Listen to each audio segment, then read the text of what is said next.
Bobby Broyles and Tim McDonald here. Should be a really interesting matchup.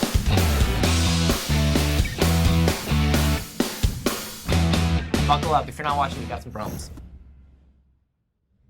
The final Saturday of the regular season is upon us, and This Week in CA Football, presented by Geico, is here to break it down all for you. I'm Bobby Broyles, alongside my guy, Tim McDonald. Another wild Saturday in CA Football, Tim, ending with the James Madison Dukes clinching the CA Football title outright. But there are still a number of teams well in the playoff picture outside of the Dukes. Yeah, one Saturday settled. I mean, it was crazy up and down the conference because you see the New Hampshire loss obviously propelled JMU. Yep. I was there in Philly, an absolutely huge win for the Dukes, and they said the defense would be key, and boy, did JMU's defense step up. 4 interceptions, made Zach Bednarczyk really look like a normal quarterback, which he's not. 71 passing yards allowed, 2 fourth-down stops inside the James Madison 25-yard line, which was absolutely key in that game also, not to mention the blocked field goal. I mean, the 20-7 win, it was closer than that, but the defense, I think, was the story of the day for James Madison. Yep. The auto bid is now clinched. I mean, the second outright title for JMU all-time, first since 2008. Brian Shore got hurt in that game. We'll get into that in a little bit. Not sure how serious of an injury that is, but then you look at Khalid Abdullah, 33 carries, absolutely fed the rock to Abdullah, 101 yards and 2 touchdowns in the win. Absolutely huge win. We'll talk about James Madison later, but you also have to look at Albany. Elijah Token Hanks, I mean, absolutely stormed back in that game, and it was in part due to him. Yes. Danes were down 22-0. I mean, that's hard to win at New Hampshire. It's hard when you're down 22-0. Yeah. Come back and win 36-25, a program record, 298 rushing yards and 3 scores. That was a program record set in 1975, so congrats to Token Hanks. 230 yards, and all 3 of his scores came in the second half. I thought redshirt freshman Will Brunson settled in his first start of the season, threw for a touchdown, rushed for another one. I thought he brought a lot of energy. The Danes are now 6-4, heading into that matchup with Stony Brook. You gotta love safe football. Fast start for Maine, I should say, allowed the Black Bears to pick up a road win over Stony Brook, 27-21. They actually led 27-0 at one point in that game. A late interception by Najee Good sealed the deal for that one. Now sets up the Black Bears, obviously playing for the Musket, hosting New Hampshire with the winner in my mind and in some other people's minds as well, punching a ticket into the playoffs. Freshman Josh Mack, 147 yards, had a touchdown rushing and also had 1 receiving. Maine allowed just 66 passing yards in that win. Got to talk about Richmond, too. Yes. Comes back a little bit of a later game, comes back 31-17, home win over Delaware. Laletta, 3 touchdowns, now needs 2 more to tie and or break the all-time single-season record. He has 24 already this season. Yep. How about the Rams of Rhode Island? Snapping a 23-game road losing streak with that 44-14 win at Elon. Congrats to Jim Fleming and crew. And of course, you also have to look at Towson. Props to beating William Mary at home, 34-24. Trailed by 11 to start the second half. Shane Simpson once again was the Rookie of the Week. Had a phenomenal showing. Yes. That 70-yard touchdown with a little spin move was something special to see. It wouldn't be the final weekend of the regular season without key rivalry games, and just about all of them have postseason implications. Let's start with the battle for the Bryce Cowell Musket at 1 o'clock as Maine and New Hampshire square off in Orono for the 107th time. A lot on the line in this one, Tim. Both teams enter this one at 6-4, 5-2 in league play. Both teams believe they can also get into the playoffs with a win, and why shouldn't they at this point? Yep. UNH has won 5 straight in the series when playing for the Musket, but really it's the first time since 2013 when you look at this game and say there's a lot on the line for both equally. I mean, in the last couple of years, it's been New Hampshire fighting for the playoff spot, and Maine's been trying to play spoiler, but that's starting to change. I like this one just for that fact. Throw out resumes, throw out the 5 common opponents.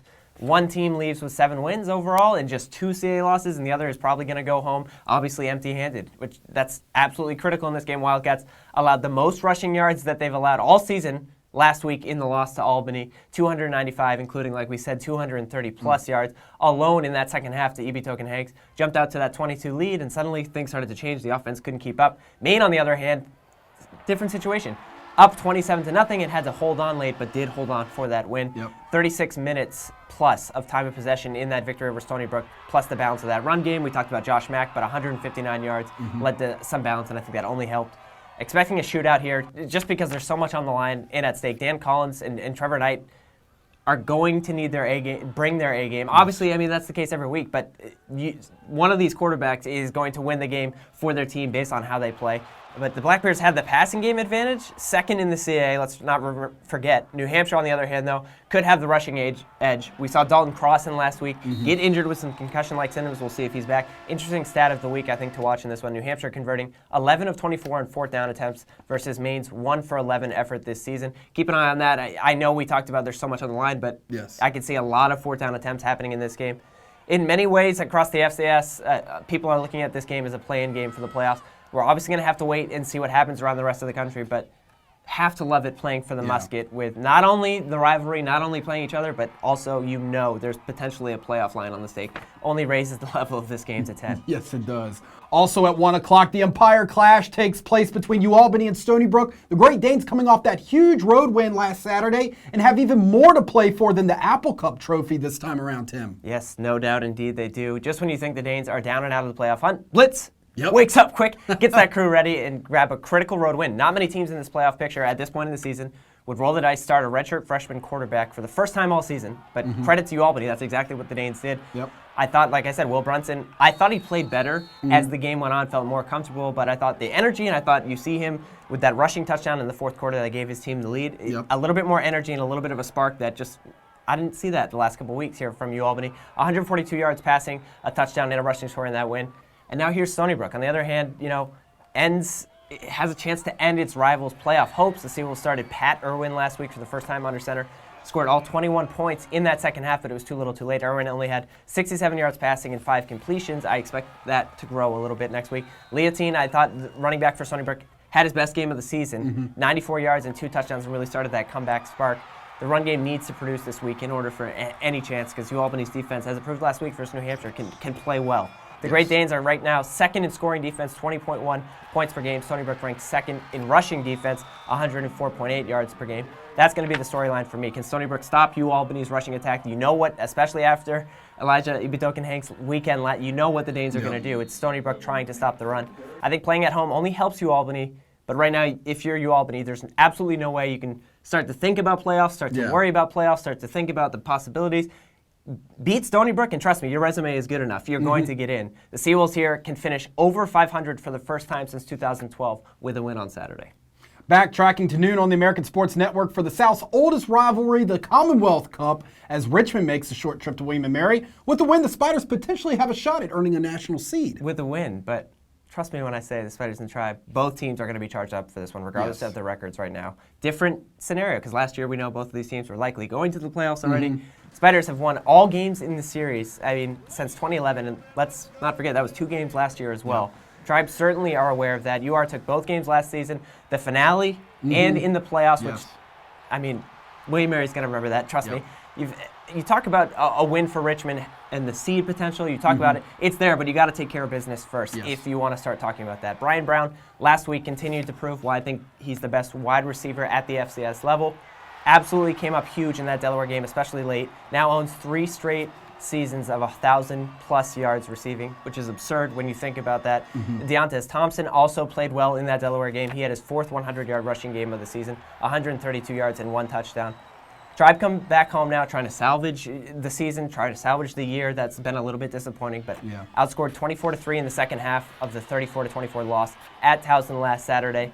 It seemed like at times in that second half that both sides of the ball couldn't really keep up and understand what it's trying to do. Final home games of the college careers for Steve Cluley and Kendall Anderson, Trey Reed, and many others on that Tribe. I think that's going to help knowing that it is a rivalry game and potentially that's their last collegiate game.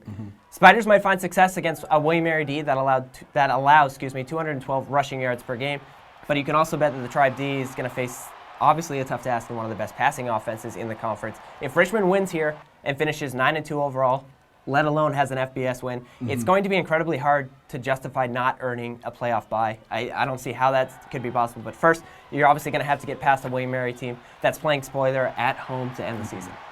At 1:30 on CA.TV, Elon hits the road to take on the recent CA football champs. James Madison still has a lot to play for in regards to playoff positioning and finishing the regular season undefeated in conference play. Regardless of whether or not we see Brian Shore, and that's going to be some storylines, I know, but the Dukes already know that they've clinched the playoff spot, which is huge, but it's incredibly rare also. If you think about it in recent CA football seasons, with 1 game left in the regular season, how many times have we been at this point? Not many times. Exactly. Should also mention last week, the Dukes defense was going to be tested last week. I said maybe that was a weakness, if you could call it a weakness. Answered the call and then some in that win. Zach Bednarczyk, like we said, had 71 passing yards and just 12 completions. Madison, I thought, in the second half, forced clutch stops, and those 4 picks was obviously huge. I think Elon enters this one struggling right now, obviously a tough loss to Rhode at home. I think the first play of the game was obviously key. You get a pick six, and you think things are going to start turning around. Dondre Howell starts the game with a touchdown, but the Phoenix couldn't keep up with the Rams the rest of the way. It's obviously a very, very tough situation, and it doesn't get easier this week with a road game to end the year in Harrisonburg, I should say. But you need to find a way to try to end on a high note. I know Rich Grosky is going to have his guys believing that they're not just going to come into this game and roll over. He's the type of coach that is going to have his guys believing at least to show up for this game and give some effort. I think regardless of how serious or not, the injury to Shore is, I thought freshman Cole Johnson did a pretty good job coming in. Let's remember, I mean, that's a true freshman for the first time all season coming in.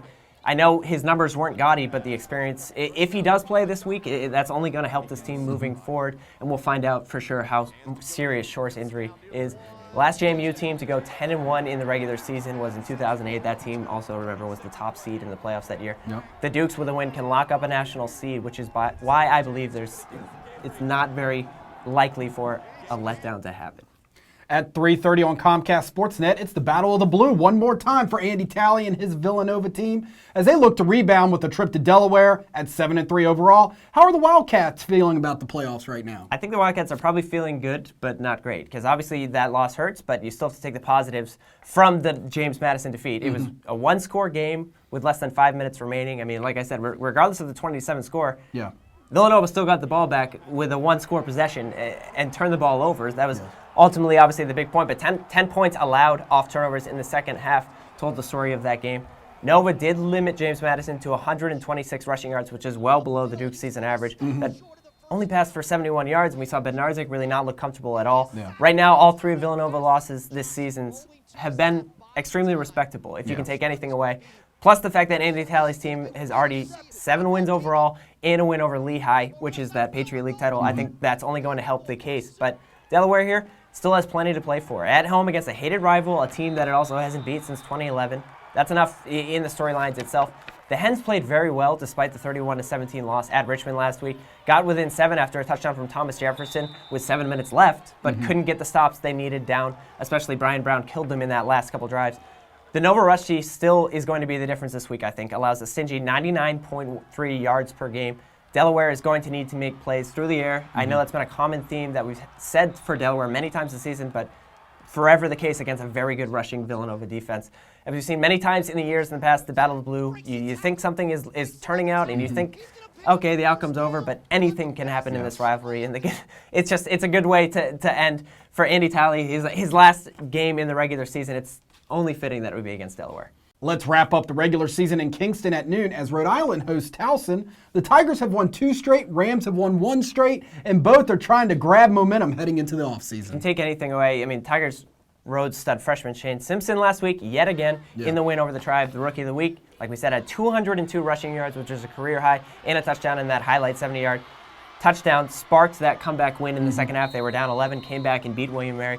Rams enjoyed a breakout offensive game. We thought the passing game would find some room versus Elon, and Jordan Vazano made me look good in that sense. 226 yards and 2 touchdowns, owned 37 minutes in time of possession for the Rams. I also thought Harold Cooper, shouts to him, return to kickoff for the second straight week. We're going to see 2 of the best all-purpose players in CAA football this week in Harold Cooper of Rhode Island and Shane Simpson of Towson. I just love the fact, too, that you could see this game and say, well, you know, the season's technically over for both of these teams. But regardless of where they're at in the season, both teams, I think, also realize, and both head coaches know, how big a win here could be to end 2016. I think that's why this game is exciting.